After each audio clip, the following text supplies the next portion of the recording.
अस्सलामुअलैकुम dear students, आज का हमारा लेक्चर है, टॉपिक है लॉगरिथम्स यूनिट 2। यूनिट 2 हमारे पास लॉगरिथम्स का है, इसके ऊपर डिस्कस करते हैं। सबसे पहले इसके इंट्रोडक्शन पे बात करते हैं।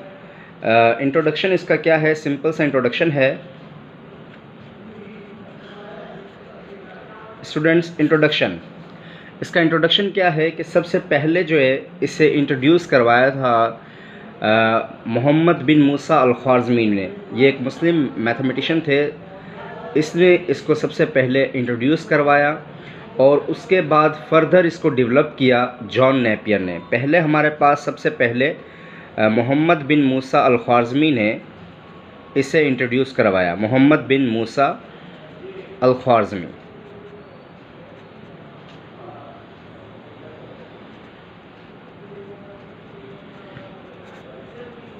ठीक है स्टूडेंट्स, उसके बाद जो इसको इंट्रोड्यूस करवाया यानी फर्दर इसको जो डेवलप किया वो किया हमारे पास जॉन नेपियर ने। जॉन नेपियर भी एक मैथमेटिशियन है, इसने इसको फर्दर डेवलप करने के साथ साथ इसका एक टेबल भी इंट्रोड्यूस किया। वो टेबल जो है उसका जो बेस है यानी जिसके ऊपर हम वो फाइंड करते हैं लॉगरिथम, वो है हमारे पास ई एक इरेशनल नंबर है जो इस जॉन नेपियर ने डेवलप किया।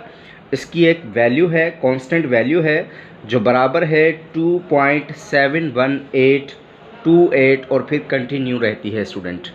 ये हमारे पास इसकी एक फिक्स्ड वैल्यू है। ये नेचुरल लॉगरिथम में यूज़ होती है। लॉगरिथम हमारे पास बेसिकली 2 टाइप्स के होते हैं।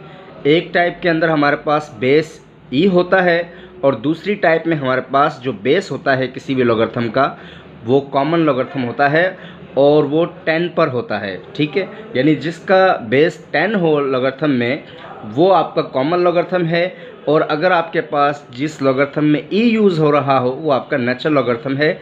तो जॉन नेपियर ने ई एक कांस्टेंट वैल्यू यूज़ की थी, इरेशनल नंबर है ये, और इसके हिसाब से एक टेबल जो है वो तरतीब दिया था। उसके बाद 1631 में यानी 1631 में एक प्रोफेसर थे हेनरी ब्रिग्स। कौन से प्रोफेसर? Henry Briggs. ठीक है जी,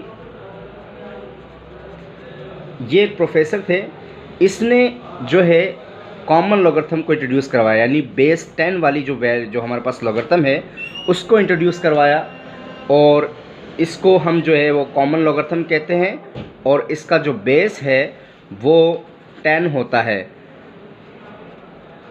ठीक है, इसका जो बेस होता है वो होता है 10। तो इसे जो इंट्रोड्यूस करवाया है वो करवाया है किसने? हेनरी ब्रिग्स ने, जिसका जो कॉमन लॉगरिथम है जिसका बेस 10 है। और जॉन नेपियर ने किसको जो है वो डिस्कस किया, डेवलप किया। ई एक इरेशनल नंबर है और उससे के हिसाब से एक लॉगरिथम टेबल इंट्रोड्यूस करवाया, डेवलप किया। इसी तरीके से कॉमन लॉगरिथम हेनरी ब्रिग्स ने जो है वो डेवलप किया और जो है 1631 में, और इसका जो बेस है वो है 10। ओके स्टूडेंट, इसका बेस है 10। तो स्टूडेंट्स, ये सबसे पहले मोहम्मद बिन मूसा अल-ख्वारिज़मी ने लॉगरिथम का कॉन्सेप्ट दिया, उसके बाद जॉन नेपियर ने उसको फर्दर डेवलप किया, और हेनरी ब्रिग्स ने कॉमन लॉगरिथम पर काम किया जिसका बेस है 10। और ये बेसिस क्या है ये फर्दर हम क्वेश्चंस में डिस्कस करेंगे। फ़िलहाल आप इस चीज़ के बारे में जानें कि जॉन नेपियर ने किस चीज़ को डेवलप किया, मोहम्मद बिन मूसा अल-ख्वारिज़मी ने क्या किया और हेनरी ब्रिग्स ने क्या किया। ये जो बातें आपको अपने माइंड में रखनी है, ये इंट्रोडक्शन के अंदर है, इससे में क्वेश्चन जो है वो नहीं आते। क्वेश्चन के लिए एक्सरसाइजेज हैं, फिर वो इसको किस तरीके से सॉल्व करना है, बेसिस को किस तरीके से यूज़ करना है, वो हम एक्सरसाइज में जो है वो स्टडी करेंगे। तो लॉगरिथम बेसिकली एक ऐसा मेथड है जो कॉम्प्लिकेटेड मेथड्स को, जो कॉम्प्लिकेटेड प्रॉब्लम्स हैं उनको हेल्प आउट करता है, सॉल्व करता है। जो मल्टीप्लिकेशन और डिवीज़न से रिलेटेड होते हैं उन्हें जो है वो सिंपल फॉर्म में कन्वर्ट करता है, आसान फॉर्म में कन्वर्ट करता है। कौन सी वैल्यूज़ को, कौन से क्वेश्चंस को, मल्टीप्लिकेशन और डिवीज़न वाली कॉम्प्लिकेटेड प्रॉब्लम्स को सिंपल फॉर्म में कन्वर्ट करके हमें बेसिकली जो है वो लॉगरिथम हमें देता है स्टूडेंट्स। उसके बाद अब हम बात करते हैं लॉगरिथम की डेफिनेशन के ऊपर। लॉगरिथम की बेसिकली डेफिनेशन क्या है इसके ऊपर बात करते हैं स्टूडेंट्स। ओके, तो डेफिनेशन लॉगरिथम की क्या है इसके ऊपर डिस्कस कर लेते हैं। डेफिनेशन ओके, डेफिनेशन है स्टूडेंट्स के इफ़ a पावर x, अगर a पावर x है और वो बराबर है y के, देन x इज कॉल्ड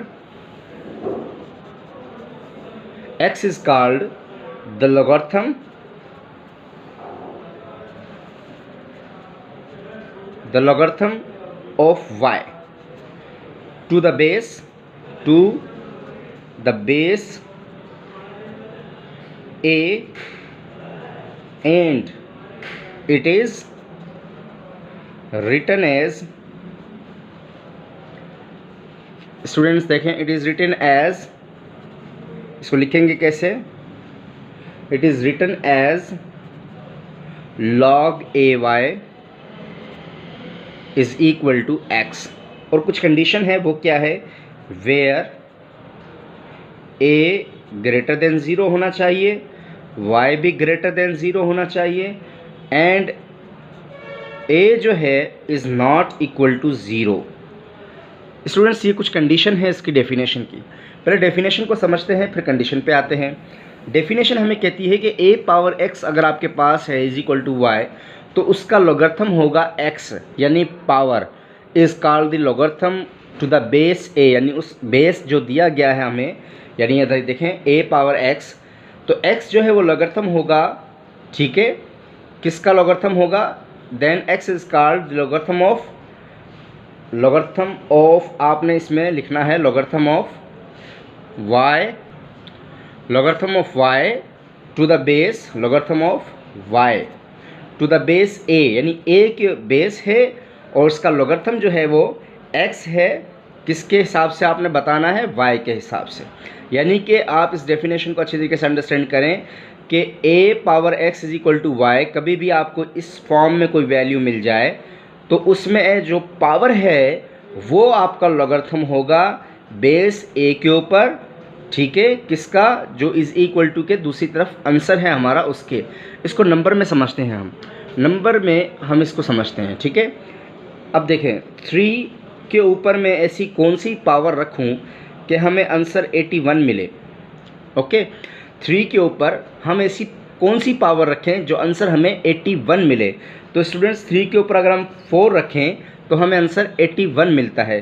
तो इसका मतलब ये हुआ 4 इज़ द लॉगरिथम ऑफ, किसका लॉगरिथम है 4, 81 का। 4 is the logarithm of 81 to the base क्या यूज़ हो रहा है, 3। यहाँ पर 3 जो है वो बेस का काम कर रहा है, ठीक है। तो 4 is the logarithm of 81 to the base 3। इसी तरीके से अगर मैं आपसे कहूँ कि 2 के ऊपर कितनी पावर रखूँ कि आंसर मुझे 8 मिले, बात समझ रहे हैं। 2 के ऊपर हम कितनी पावर, यानी 2 को कितने टाइम रेज करें, how many times 2 should be raised to get 8। तो हम 2 के ऊपर अगर हम 3 रखें तो हमें 8 आंसर मिलता है। तो ये जो 3 है ये आपका लॉगरिथम है स्टूडेंट, लेकिन किसके ऊपर, बेस, ये डिफाइन है बेस 2 के ऊपर। इसी तरीके से यहाँ पर 4 जो है वो आपका लॉगरिथम है किस बेस पर, 3 के ऊपर, और लॉगरिथम किसका है, 81 का। तो स्टूडेंट्स इसी तरीके से आप 5 के ऊपर, फॉर एग्जांपल मैं कहूँ कि 5 के ऊपर ऐसा कौन सा नंबर रखा जाए कि हमें आंसर 125 मिले, तो आप कहेंगे कि हम इसके ऊपर अगर 3 रखें तो आंसर हमें 125 मिलेगा। तो आप कहेंगे 3 is the logarithm of 125 to the base 5। अगर आप इसको लॉगरिथमिक फॉर्म में लिखें, जैसे कि यहाँ पर आपने देखें, यहाँ पर हमने लिखा भी है, इस वैल्यू को हमने लॉगरिथमिक फॉर्म में लिखा है। ये जो है it is written as log ay is equal to, ये x होगा। ओके स्टूडेंट, ये x है। ओके, it is written as log ay is equal to x, ठीक है। अब आप ज़रा देखें, इसको अभी आप इसी तरीके से लिख सकते हैं। आपने लिखना है log, इसको उठा लें आप, ठीक है, इसको उठाते हैं हम लॉगरिथमिक फॉर्म में लिखते हैं। लॉगरिथम में किस तरीके से इसको इंट्रोड्यूस मतलब लिखेंगे, ठीक है।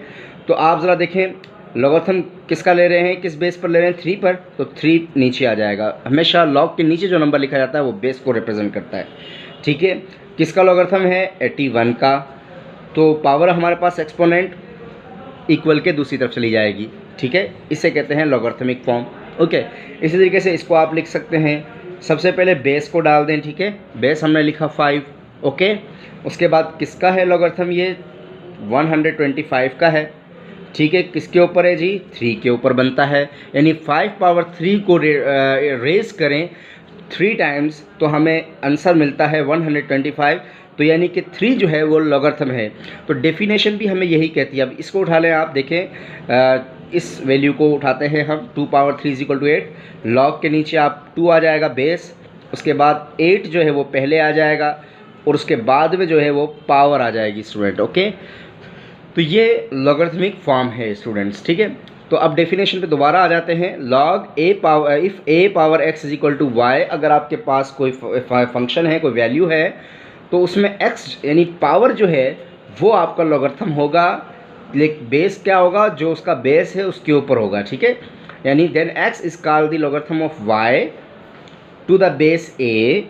वाई का लॉगरिथम होगा, बेस कौन सा होगा, जिसके ऊपर वो पावर है, ठीक है, base a. And it is written as log a y is equal to x. तो स्टूडेंट्स ये जो है वो डेफिनेशन थी, और इसके ऊपर हमने इंट्रोडक्शन थोड़ा सा इसका पढ़ा है कि इंट्रोडक्शन में क्या है। मोहम्मद बिन मूसा अल ख्वारिज़मी ने इसको इंट्रोड्यूस किया, फिर फर्दर जॉन नेपियर ने किया, उसके बाद इसको कुछ जो है वो हमारे पास कॉमन लॉगरिथम जो इंट्रोड्यूस करवाया वो हेनरी ब्रिग्स ने करवाया 1631 में। तो ये जो है वो बेसिकली जो है वो इंट्रोडक्शन था, और ये इसकी डेफिनेशन थी। इसकी कुछ कंडीशंस भी हैं, वो भी देख लीजिए कि a ग्रेटर देन 0 होना चाहिए, y ग्रेटर देन 0 होना चाहिए, और a is not equal to 0 होना चाहिए। ये जो कंडीशंस हैं ये फर्दर आप क्वेश्चंस के अंदर अंडरस्टैंड करेंगे किस तरीके से ये कंडीशंस जो है वो अप्लाई होती हैं। फिलहाल आप इंट्रोडक्शन और डेफिनेशन के ऊपर जो है वो कंसंट्रेट करें। नेक्स्ट लेक्चर में मिलेंगे एक्सरसाइज के साथ इंशाल्लाह। अब ये जो लेक्चर है इसे आप फर्दर जो है वो अच्छी तरीके से रिवाइंड करके बार बार देखें। कोई क्वेश्चन हो, कोई क्यूरी हो तो कमेंट बॉक्स में ज़रूर बताइएगा। नेक्स्ट लेक्चर में मिलते हैं। अल्लाह हाफिज़, टेक केयर ऑफ़ यू।